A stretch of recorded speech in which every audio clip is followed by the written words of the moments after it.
Hi guys, welcome back to Reading Wizard. Today we will be reading the third chapter of Harry Potter and the Chamber of Secrets.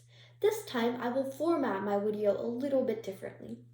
If you would like to see the read aloud of the book and then after that see two clips from the movies that match exactly with the chapter, then please click on the link in the description to view that video.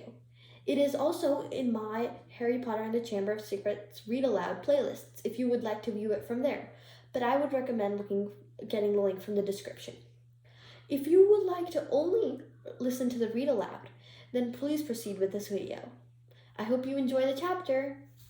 Hi guys, welcome back to Reading Wizard. Today we're going to be reading the third chapter of Harry Potter and the Chamber of Secrets. Just in case you don't remember, in the previous chapter, Dobby came to Harry, the Dursley's house, and warned Harry that disaster would strike at Hogwarts. After that, Harry got in trouble for ruining Uncle Vernon's dinner party when it was actually Dobby who ruined it. So Uncle Vernon realized that Harry can't do magic outside of school. So he put bars on his window and locked him up inside his room. And the last sentence was Ron Weasley was outside Harry's window. So let's read the third chapter. It is called The Burrow. Ron, breathed Harry, creeping to the window and pushing it up so they could talk through the bars. Ron, how did you... Harry's mouth fell open as the full impact of what he was seeing hit him. Ron was leaning out of the back window in an old turquoise car, which was parked in midair. Grinning at Harry from the front seats were Fred and George, Ron's elder twin brothers. All right, Harry, asked George. What's been going on? Said Ron. Why haven't you been answering my letters? I asked you to stay about 12 times, and then Dad came home and you said you've got an official warning for using magic in front of muggles.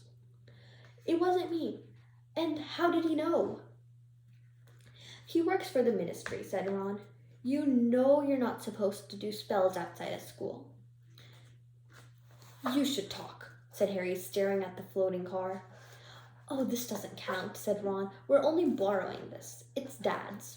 We didn't enchant it, but doing magic in front of those muggles that you live with. I told you I didn't, but it'll take too long to explain now. Look, can you tell them at Hogwarts that the Dursleys have locked me up and won't let me come back, and obviously I can't magic myself out because the ministry will think that that's the second spell I've done in 3 days, so... Stop gibbering, said Ron. We've come to take you home with us. But you can't magic me out either. We don't need to, said Ron, jerking his head towards the front seat and grinning. You forgot who I've got with me. Tie that around the bar, said Fred, throwing the end of the rope to Harry. If the Dursleys wake up, I'm dead, said Harry, as he tied the rope tightly around the bars, and Fred revved up the car. Don't worry, said Fred. Stand back. Harry moved back into the shadows next to Hedwig, who still seemed to have realized how important this was and kept still and silent. The car revved louder, and suddenly, with a crunching noise, the bars were pulled clean out of the window as Fred drove straight up into the air. Harry ran back to the window to see the bars dangling a few feet above the ground. Panting, Ron hoisted them up into the car. Harry listened anxiously, but there was no sound from the Dursleys' bedroom. When the bars were safely into the back seat with Ron, Fred reversed as close as possible to Harry's window. Get in, said Ron. But my Hogwarts stuff, my wand, my broomstick. Where is it? Locked in the cupboard under the stairs. I can't get out of this room. No problem, said George from the front passenger seat. Out of the way, Harry. Fred and George climbed cat-like through the window into Harry's room. You had to hand it to them, though, thought Harry, as George took an ordinary hairpin from his pocket and started to pick the lock. A lot of wizards think it's a waste of time. Knowing this sort of muggle trick, said Fred, but we feel their skills worth learning, even if they're a bit slow. There was a small clink and the door swung open. So, we'll get your trunk. You grab anything you need from the room and hand it to Ron, whispered George. Watch out for the bottom stairs. It creaks, Harry whispered back as the twins disappeared into the dark landing. Harry dashed around his room, collecting his things and passing them out of the window to Ron. Then he went to help Fred and George heave his trunk up the stairs. Harry heard Uncle Vernon cough. At last, panting, they reached the landing, then carried the trunk through Harry's room to the open window. Fred climbed back into the cart to pull with Ron, and Harry and George pushed from the bedroom side. Inch by inch, the trunk slid slowly through the window. Uncle Vernon coughed again. A bit more, panted Fred, who was pulling from inside the car. One good push. Harry and George threw their shoulders against the trunk, and it slid out of the window into the back seat of the car. Okay, let's go, George whispered. But as Harry climbed into the windowsill, there was a sudden loud screech from behind him, followed by the immediate thunder of Uncle Vernon's voice. That ruddy owl! I've forgotten Hedwig! Harry tore back across the room. As the landing light clicked on, he snatched up Hedwig's cage, dashed to the window, and passed it to Ron. He was scrambling back into the chest of the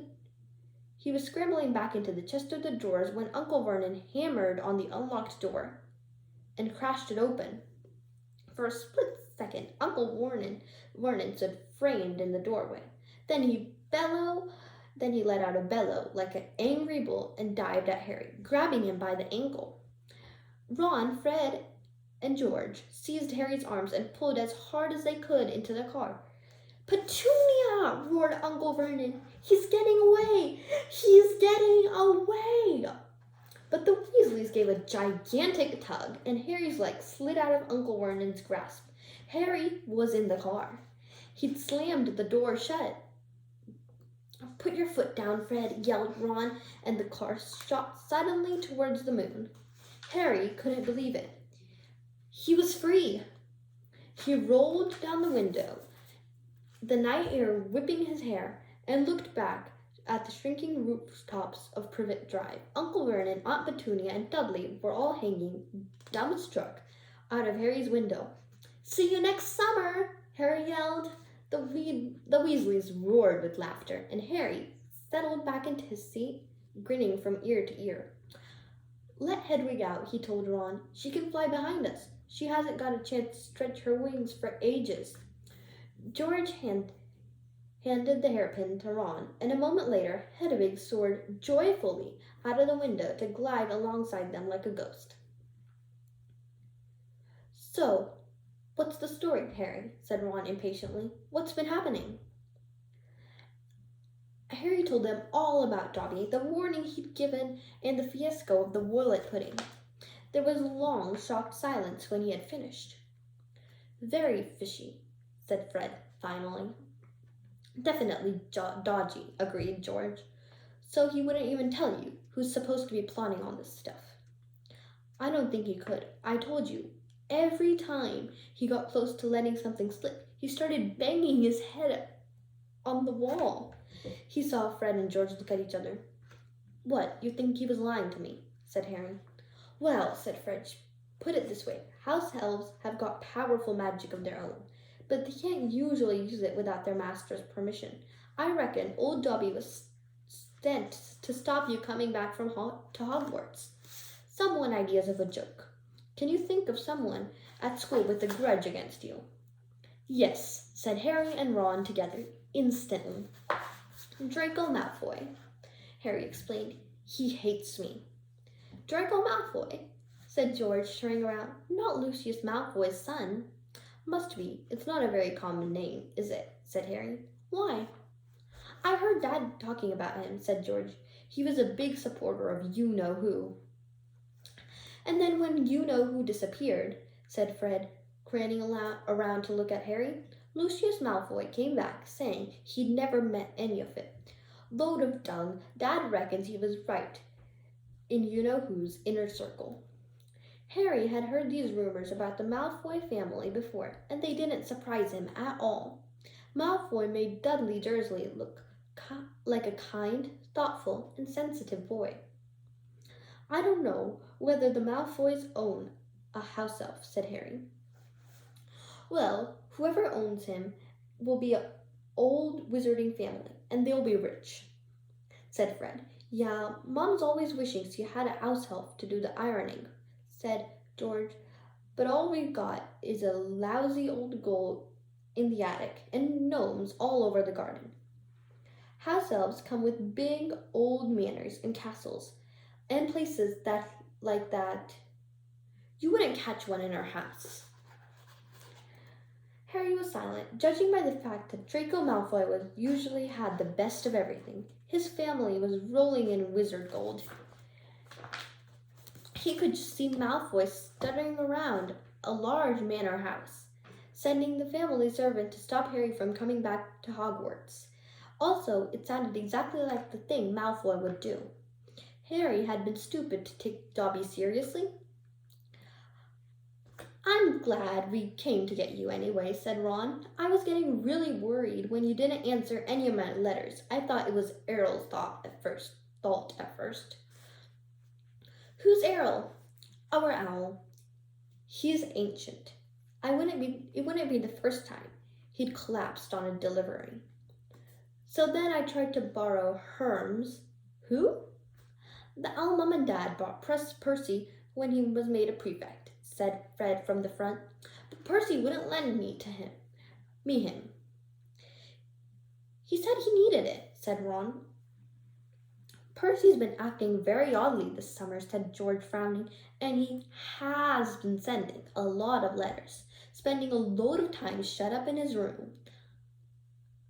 I mean, there are only some too many times you can polish a prefect badge. You're driving too far west, Fred, he added, pointing at a compass on the dashboard. Fred twiddled the steering wheel.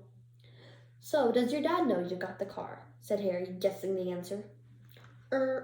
No, said Ron. He had to work tonight. Hopefully we'll be able to get it back in the garage without Mum noticing we flew it. What does your dad do at the Ministry of Magic anyway?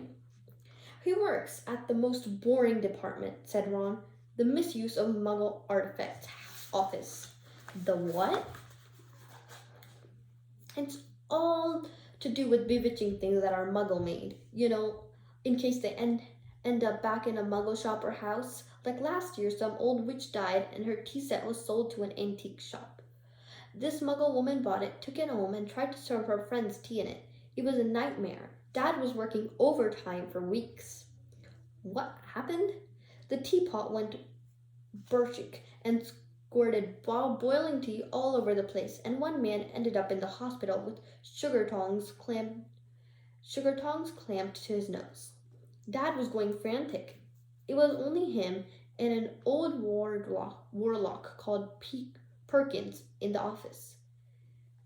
And they had to do memory charms and all sorts of stuff to cover it up. But your dad, this car. Fred laughed. Yeah, Dad's crazy about everything that has to do with Muggles. Our shed is full of Muggle stuff. He takes it apart, puts spells on it, and puts it back together again. If he raided our house, he'd have to put himself under arrest. It drives Mum mad. That's the main road, said George, peering down through the windshield. We'll be there in 10 minutes. Just as well, it's getting light. A faint pinkish glow was visible along the horizon to the east. Fred brought the car lower, and Harry saw a dark patchwork of field and clumps of trees. We're a little way outside the village, said George. Ottery Street, St. Catchpole. Lower and lower went the flying car. The edge of the brilliant red sun was now gleaming through the trees. Touchdown, said Fred, as a slight bump they hit the ground. They landed near a tumble-down garage in a small yard, and Harry looked to the first time to Ron's house. It looked as it had been one.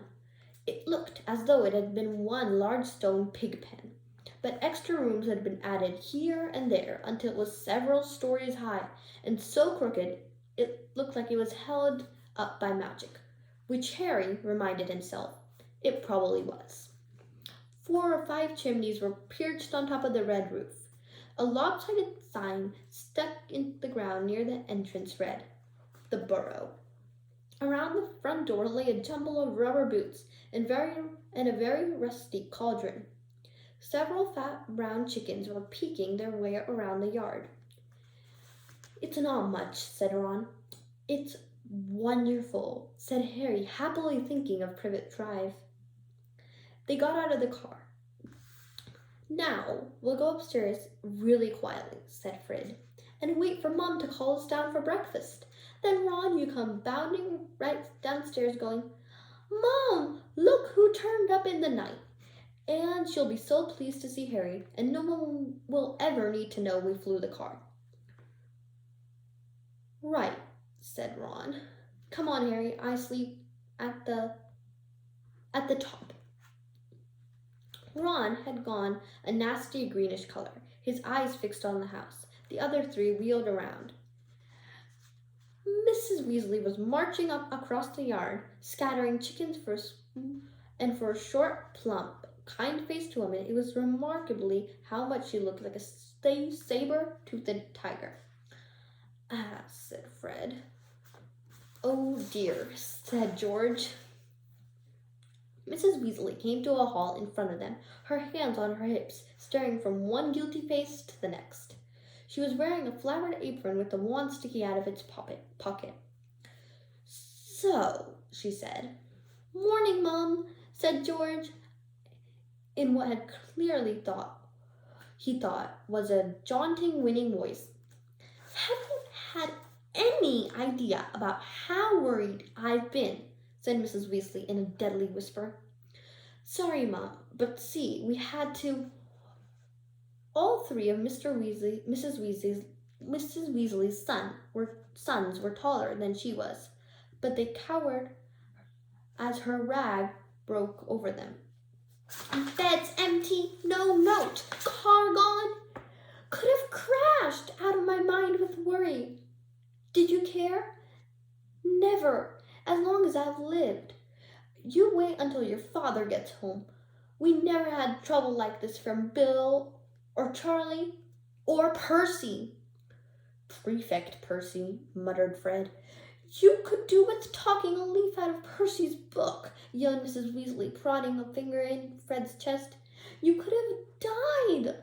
You could have been seen. You could have lost your father's job."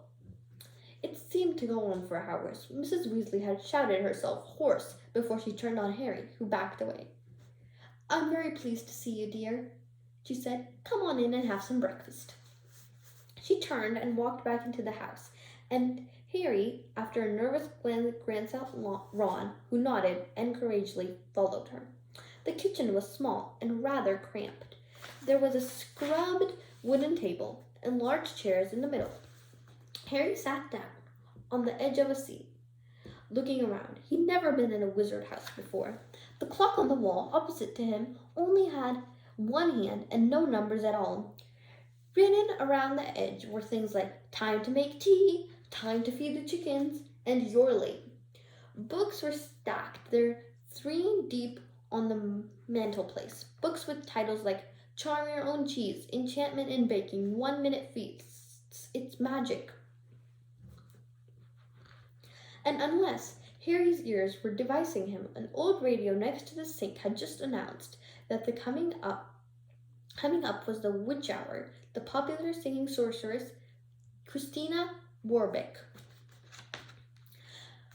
Mrs. Weasley was clattering around, cooking breakfast a little haphazardly, throwing dirty looks at her sons as she threw sausages into the frying pan. Every now and then, she muttered things like, "Don't know what you were thinking of. Never would have believed it." "I don't blame you, dear," she assured Harry, tipping 8 or 9 sausages into his plate. Arthur and I have been worried about you too. Just last night we were saying we'd come and get you ourselves if you hadn't ridden back to Ron by the Friday. But really, she was now adding 3 fried eggs to his plate. Flying an illegal car halfway across the country? Anyone could have seen you. She flicked her wand casually at the dishes in the sink, which began to clean themselves, clinking gently in the background. It was cloudy, Mum, said Fred. Keep your mouth closed when you're eating, Mrs. Weasley snapped. They were starving him, Mum, said George. And you, said Mrs. Weasley. But it was a slightly softened expression that she started cluttering Harry bread and buttering it for him. At the moment, there was a diversion in the form of a small red-headed figure in a long nightdress who appeared in the kitchen and gave a small squeal and ran out. Jenny, said Ron in an undertone, my sister. She's been talking about you all summer. Yeah, she'll be wanting your autograph, Harry, Fred said with a grin, but he caught his mother's eye, bent his face over his plate without another word. Nothing more was said until all 4 plates were clean, which took surprisingly short time. Blimey, I'm tired, yawned Fred, setting down his knife and fork at last. I think I'll go to bed and... You will not, snapped Mrs. Weasley. It's your own fault you've been up all night. You're gonna de-gnome the garden for me. They're getting completely out of hand again. Oh, Mom. And you two, she said, glaring at Ron and George. You can go up to bed, dear. She added to Harry. You didn't ask them to fly that wrenched car. But Harry, who felt wide awake, said quickly, I'll help Ron. I've never seen de-gnoming. That's very sweet of you, dear, but it's dull work, said Mrs. Weasley. Now, let's see what Lockhart's got to say on the subject. She pulled a heavy book from the stack on the mantelpiece. George groaned. Mom, we know how to de-gnome a garden. Harry looked at the cover of Mrs. Weasley's book. Written across in fancy gold letters were the words, Gilderoy Lockhart's Guide to Household Pests. There was a big photograph in the front of a very good-looking wizard with waving brown hair and bright blue eyes. As always in the wizarding world, the photograph was moving. The wizard, who Harry had supposed was Gilderoy Lockhart, kept winking cheekily up at them all. Mrs. Weasley beamed down at him. Oh, he's marvelous, she said. He knows household pests. All right, it's a wonderful book. Mom fancies him, said Fred in a very audible whisper. Don't be so ridiculous, Fred, said Mrs. Weasley, her cheeks rather pink. All right, if you think you know better than Lockhart, then go and get on with it. And woe betide if there's a single gnome in that garden when I come to inspect it. Yawning and grumbling, the Weasleys slouched outside, with Harry behind them. Their garden was large, in Harry's eyes exactly what a garden should be. The Dursleys wouldn't have liked it. There were plenty of weeds, and the grass needed cutting. But there were garland trees all around, plants Harry had never seen, splitting from every flower bed, and a big green pond full of frogs. Muggles have garden gnomes too, you know, Harry told Ron as they crossed the lawn. Yeah, I've seen those things. They think they're gnomes, said Ron, bent down with his head in a peony bush, like fat Santa Clauses with fishing rods. There was a violent scruffing noise. The peony bush strutted, and Ron straightened up. This is a gnome, he said grimly. Get off me, squealed the gnome. It was certainly nothing like Santa Claus. It had a small and leathery look, with a large, knobby, bald head exactly like a potato. Ron held it at arm's length and kicked it out, which with its horny little feet he grasped it around the ankles and turned it upside down. This is what you have to do, she said. He raised the gnome above his head. Get off me! And started to swing it in great circles like a lasso. Seeing the shock on Harry's face, Ron added, it doesn't hurt them. You've just got to make them really dizzy so they can find their way back to the gnome holes. He let go of the gnome's ankles. It flew 20 feet into the air and landed with a thud in the field over the hedge. Pitful, said Fred. I bet I can maybe get mine beyond that stump. Harry learned quickly not to feel sorry for the gnomes. He decided just to drop the first one as he caught over the hedge. But the gnome, sensing weakness, sank into its razor-sharp teeth into Harry's finger, and he had a hard job shaking it off until... Wow, Harry, that must have been 50 feet. The air was soon thick with flying gnomes. See, they're not too bright, said George, seizing 5 or 6 gnomes at once.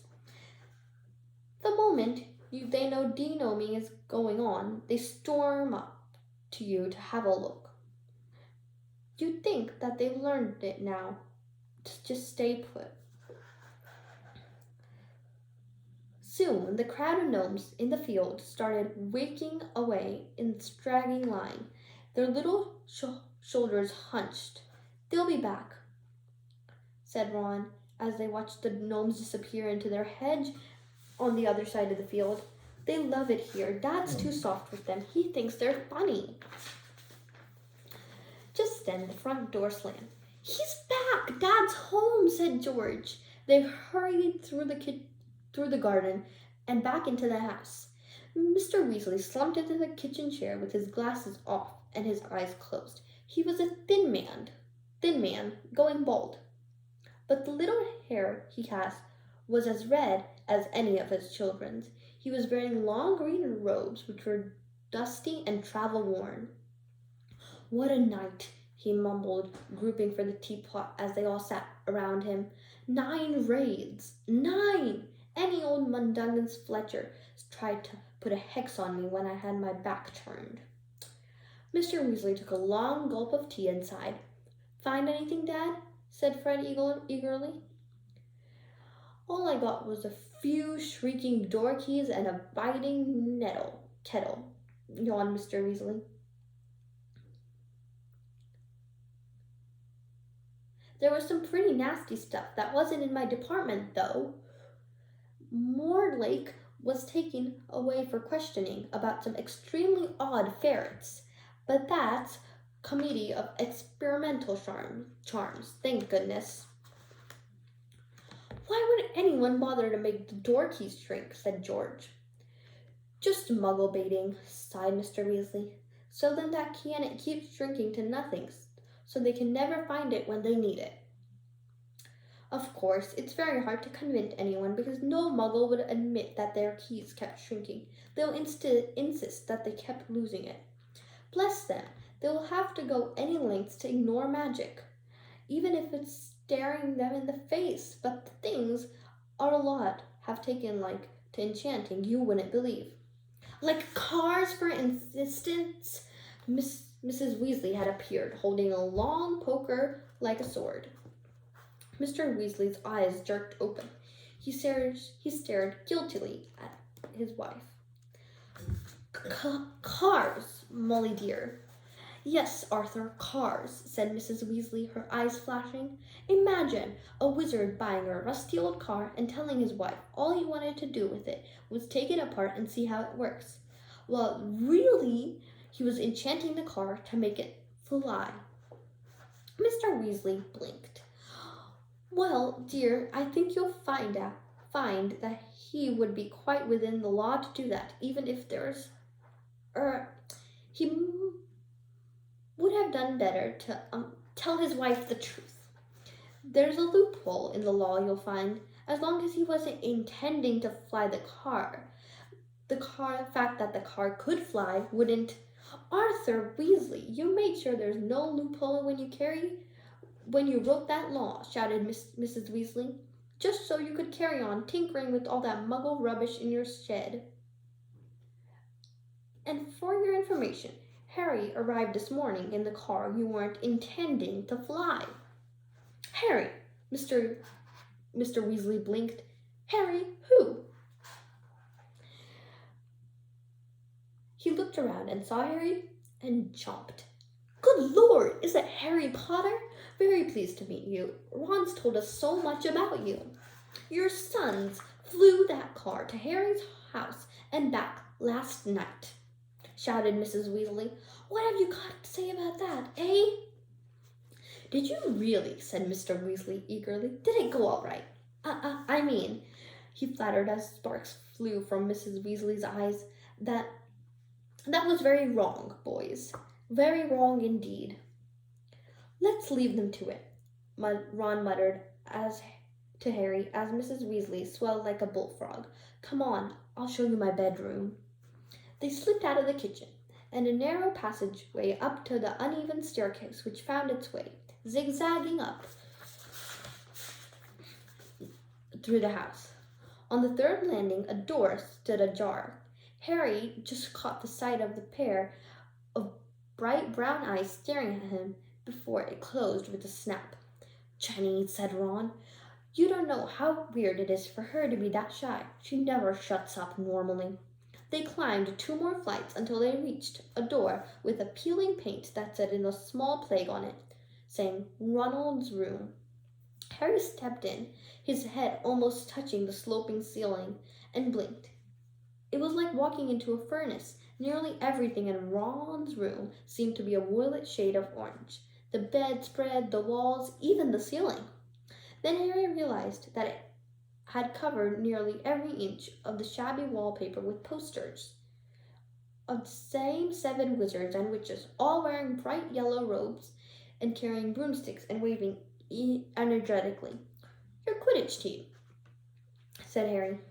The Chuddy Cannons, said Ron, pointing to the orange bedspread which was emblazoned with 2 giant black C's and a speeding cannonball, 9th in the league. Ron's spellbooks were stacked untidily in the corner, next to a pile of comics that all seemed to feature the adventures of Martin Miggs, the Mad Muggle. Ron's magic wand was lying on top of a fish tank full of frog spawn on the windowsill, next to his fat grey rat Scabbers, who was snoozing in a patch of sun. Harry stepped over a pack of self-shuffling playing cards on the floor and looked out of the tiny window. In the field far below he could see a gang of gnomes sneaking one by one back through the Weasley's hedge. He turned to look at Ron, who was watching him almost nervously, as though waiting for his opinion. It's a bit small, said Ron quickly. Not like the room you had with the muggles. And I'm right underneath the growl in the attic. He's always banging on the pipes and groaning. But Harry, grinning widely, said, This is the best house I've ever been in. Ron's ears went pink. Wow, that was an interesting chapter. We got to see the burrow, which is really well represented if you've ever watched the films. I will see you tomorrow on Reading